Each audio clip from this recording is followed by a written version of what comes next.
हरेंद्र ताऊ आप लोग पहचानते होंगे। आज मैं एक नए रूप में, क्योंकि हरेंद्र ताऊ बोलता बहुत है, लेकिन आज मैं अपने किसानों से वो बात पूछूंगा, क्योंकि हो सकता है आप मुझे कहें कि ताऊ तो पढ़ के आता है, ताऊ दूसरों की बात करता है, लेकिन आज मैं बिल्कुल गांव के देसी किसानों से भी बात करूंगा। बच्चे है ना, हमें गाली दिया करेंगे हमारे बड़े कैसे क्या आते हैं और हमें फकीर बना के। ये कानून जो बता रहे ना, चुना होगा ठीक ना होगा, ये हमारी ज़मीन पर कब्जा करना चाह रहे, पर ये ज़मीन पर कत्लेआम होंगे और ज़मीन पर हम कब्जा नहीं होने देंगे ना। तो सरकार कह चुकी है कि हम कानून वापस नहीं लेंगे, तो हम आप बताइए क्या करोगे? हम कानून वापसी जो है, हमारे जो चौधरी साहब है उन्होंने ये कह रखा कानून वापसी है और तो घर वापसी है, और कानून वापसी है नहीं तो घर वापसी नहीं है। देखिए, ये है किसानों का जज्बा। कानून वापसी मतलब बिल वापसी तो घर वापसी, और बिल वापसी नहीं तो घर वापसी नहीं। अब मैं दूसरे किसान भाइयों के पास चलता हूँ। भाई साहब, आपका नाम? चांदबली रघुवंशी। कहाँ से हैं आप? गांव बरवाड़ा, जिला मुजफ्फरनगर। मुजफ्फरनगर से। तो मैं आपसे एक चीज़ पूछना चाहता हूँ, ये एमएसपी है क्या? एमएसपी मिनिमम प्राइस सपोर्ट है। तो ये आपको कैसे मिलेगी, कैसे मिलेगी? ये तो भाई अगर सरकार का वो है, इसमें तो जैसे सरकार भाई इसमें किसी को 18%, किसी को 10%, किसी को 7% इस फसलों के हिसाब से है, तो लेकिन इसमें ज़्यादा करना चाहिए इनको, और सभी फसलों पर करना चाहिए, सभी फसलों पर नहीं है। अच्छा, पिछली सरकारों ने 40 रुपये और 50 रुपये इकट्ठे ही बढ़ाए, इन्होंने कोई 2 पैसे नहीं बढ़ाए। देखिए, मैं अभी बता दूं कि गन्ने पर 4 साल से 1 रुपया नहीं बढ़ा। हाँ, सरकार ने इस किसान की जेब से 1 रुपया और कम कर दिया कि जो माल भाड़ा लगता था इनके गन्ने का, इनके सेंटर से और मिल तक जाने के लिए, उसमें 1 रुपये का इनके पेमेंट से और कटौती करके वो भाड़े में लगाई है। आप अपना नाम और पता बताएं। हमारा शुभ नाम बीरबान सिंह है, किसान नेता सैफई इटावा से। देखिए, ये है पक्के मुलायम सिंह जी के क्षेत्र के, और आज हैं भी सैफई से, तो बात सैफई से ही शुरू करते हैं। आपके सैफई में मुलायम सिंह जी ने बहुत अच्छा हॉस्पिटल बनाया, उससे आप खुश हैं? उससे जो नेताजी की जो मास्टर रही है वो ज़मीनी स्तर की रही है। हॉस्पिटल से क्या है कि गरीब से गरीब, अमीर से अमीर सभी लोगों को इलाज का लाभ मिलता है। वो तो ये कहते हैं सब लोग कि नेताजी ने तो अपने लिए हॉस्पिटल बनाया।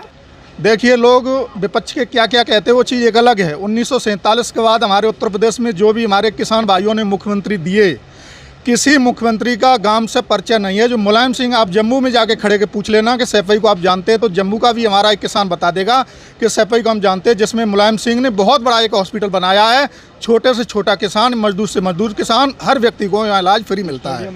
तो मैं आपसे एक चीज़ पूछना चाहता हूँ, मुख्यमंत्री पहला आपका 3-4 बार मुलायम सिंह जी रह चुके, 1 बार अखिलेश जी रह चुके, तो आपका गांव तो खुशहाल है, फिर आप यहाँ सड़कों पे क्यों पड़े? देखिए, यहाँ जो किसान हम लोग बैठे हैं, हमारे साथ लगभग 200 किसान आए हुए हैं।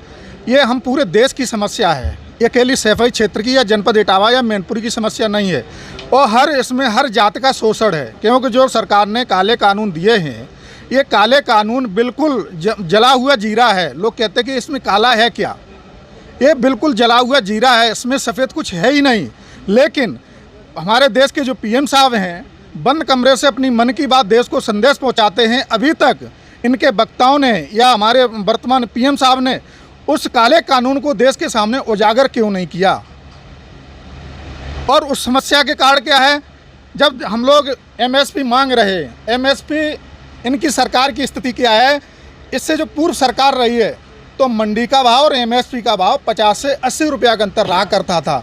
जब से जो उत्तर प्रदेश मतलब देश में प्रधानमंत्री बने हैं, एमएसपी के रेट में और मंडी के रेट में लगभग 800 से 1000 रुपये का अंतर रहता है। मंडी में किसान को लूटा जाता है 900-1100 रुपये में, और 1868 दान में बिचौलियों के द्वारा इनका भत्ता पूरा होता है। और मैं बैठा हूँ शामली के लंगर में, और यहाँ और किसान भी हैं। उत्तर प्रदेश से पन्ना डिस्ट्रिक्ट के अंतर्गत गुनौर तहसील ग्राम पाली से आया हूँ। आपके आने का यहाँ कारण क्या है? कारण सिर्फ ये है कि जैसे टिकैत जी कह रहे हैं कि ये 3 कानून काले कानून हैं, वास्तविक एक 3 कानून जो है ये सरकार ने किसानों के हित में नहीं बनाए हैं, और हम लोग परेशान हैं, हर तरीके से परेशान हैं। महंगाई देखिए आप कहाँ जा रही है, और हमारे यहाँ भी गेहूं का रेट एमएसपी पे ख़रीदा जा रहा हो 1975 रुपये ख़रीदा गया, तो ये बताइए आप कि 12 माह एक वर्ष का होता है, और उस 12 माह में एक माह अगर खरीदी गवर्नमेंट करती है तो 11 माह किसान क्या करे? आप ये बताएं पहले।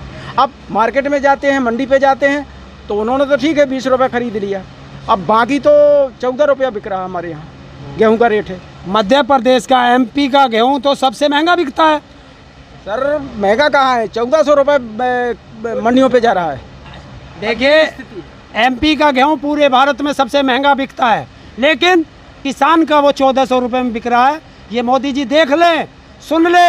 अरे शिवराज मामा, देख लो, ये मध्य प्रदेश के लोग हैं। लोग कहाँ से आए? हरियाणा, हरियाणा में कहाँ से? गुड़गांव। अच्छा, आपके यहाँ आने का कारण? मैं भी किसान हूँ, मैं भी वो हूँ, देख लो हैंडीकेप हूँ। देखो भाई, अब इनकी बात रोक के कहता हूँ। अरे भारत के विकलांगों, कान खोल के सुन लो, 11 करोड़ हो तो दिखने चाहिए।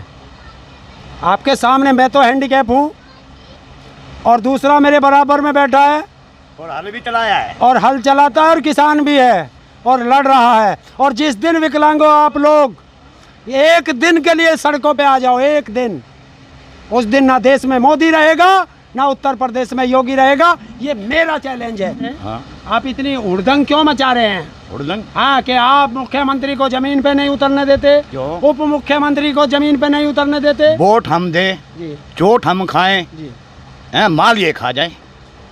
ये आपको पहले से पता नहीं था? क्या करें, बाद में पता लगता है। अच्छा दिखता कुछ है, बिकता कुछ है। जी, दिखता कुछ है, बिकता कुछ है। जब बिका, जब पता लगा, दिखा तो हमने सही से दिखे, ये तो बहुत अच्छे गेहूँ थे। पता लगा वहाँ पे जाके पता लगे ये तो 1300 रुपये मांग रहा है, और हम कह रहे भाई हमारे 1900 रुपये चाहिए।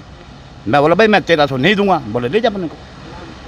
तो ये चीज़ जो आप अब गिना रहे हो, ये आप अपने जनप्रतिनिधि से अलग से बैठ के क्यों नहीं बात करते? देखो जी, जनप्रतिनिधि से वो बातें ही कहाँ करते हैं। तो वे तो कहते हैं कि आया राम गया राम, हमने मिल गया, अब नहीं देंगे हम आगे से, हम नहीं देंगे अब। अब आगे का क्या प्लान है? आगे का हम इसको मोदी सरकार को वोट ही नहीं देंगे। नहीं, अभी तो अगर जो आपके 40 जत्थेदार हैं, हाँ। जो संयुक्त किसान मोर्चा में 40 आप लोगों ने एक नेता चुन रखे हैं, अभी ये सरकार उनको तोड़ना चाह रही है।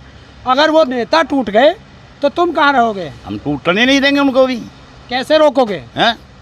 देखो वो तो वो वाली बात है, पंचायत होती है गांव में, 5 भाई होते हैं, ठीक है जी। पंचायत होती है तो 5 भाई होते हैं, वे निर्णय करते हैं।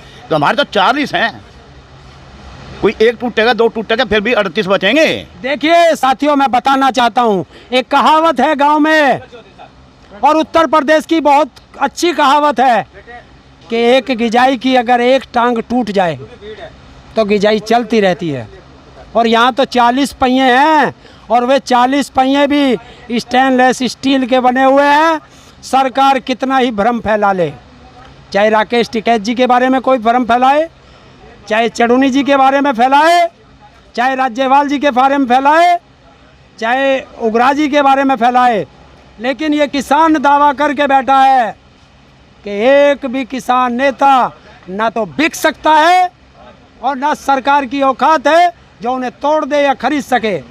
इसीलिए दोस्तों, फिर मैं कहना चाहता हूँ कि लगे रहें, और अगर ये आंदोलन टूट गया तो तुम्हारी आने वाली और नस्ल और फसल बर्बाद हो जाएंगी। और मैं एक अपील करना चाहता हूँ कि 5 सितंबर को मुजफ्फरनगर में किसानों की सबसे बड़ी महापंचायत है। और दोस्तों, मुझे पता चला है कि ये बीजेपी भी उसकी काट ढूंढ रही है। तो गांव में एक ट्रैक्टर नहीं रहना चाहिए, एक व्यक्ति नहीं रहना चाहिए, और ट्रैक्टर के पीछे ट्रॉली जरूर होनी चाहिए, और गांव के हर व्यक्ति को लेके, और माताएं बहनें भी बराबर की हिस्सेदार हों।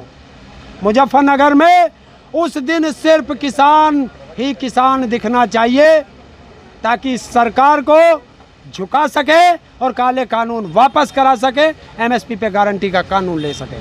बहुत बहुत धन्यवाद, फिर मिलेंगे किसी वीडियो।